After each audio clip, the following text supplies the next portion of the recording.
பட்டப்பகலில் பள்ளி மாணவன் அரிவாளால் வெட்டி படுகொலை. கல்லூரி மாணவன் அரங்கேற்றிய வெறிச் செயல். உயிரை காவு வாங்கும் அளவுக்கு மாணவர்கள் இருவருக்கும் அப்படி என்ன விரோதம் என்பதே பலரது வருத்தம். கோவை மாவட்டம் ஒண்டிப்புதூர் அருகே நஞ்சப்பச்செட்டி வீதி பகுதியைச் சேர்ந்தவர் பிரகாஷ். இவரது மகன் பிரணவ் சின்னவேடம்பட்டியில் உள்ள TKS என்ற தனியார் மெட்ரிகுலேஷன் பள்ளியில் 12ஆம் வகுப்பு படித்து வந்தார்.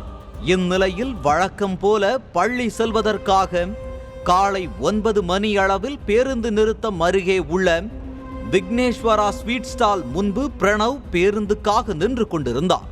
அப்போது அங்கு வந்த இளைஞர் ஒருவர் மாணவன் பிரணவை அரிவாளால் தலை மற்றும் கழுத்து பகுதியில் வெட்டிவிட்டு தப்பிச் சென்றார்.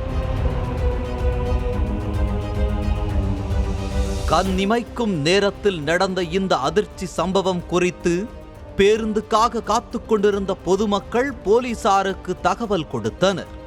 இதை அடுத்து அங்கு வந்த போலீசார் இரத்த வெள்ளத்தில் உயிரிழந்து கிடந்த மாணவன் உடலை மீட்டு பிரேத பரிசோதனைக்காக அரசு மருத்துவமனைக்கு அனுப்பி வைத்தனர். மேலும் அங்கு கிடந்த அரிவாளை கைப்பற்றிய போலீசார் ஸ்வீட் கடையில் இருந்த CCTV காட்சிகளை ஆய்வு செய்தனர்.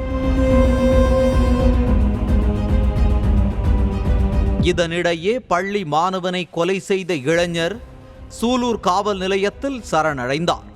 இதனைத் தொடர்ந்து இளைஞரிடம் மேற்கொண்ட முதற்கட்ட விசாரணையில் பள்ளி மாணவனை அரிவாளால் வெட்டி கொலை செய்தது கல்லூரி மாணவன் பேரரசு என்பதும் கதிர் கல்லூரியில் BCom CA 1ஆம் ஆண்டு படித்து வந்ததும் தெரிய வந்துள்ளது.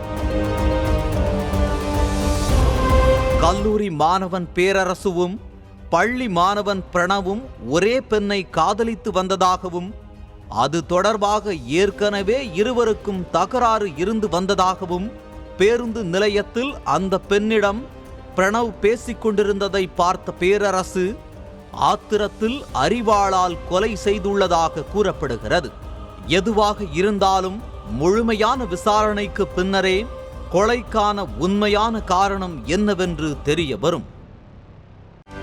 செய்திகளை உடனுக்குடனும் துல்லியமாகவும் தெரிந்து கொள்ள சப்ஸ்கிரைப் பண்ணுங்க.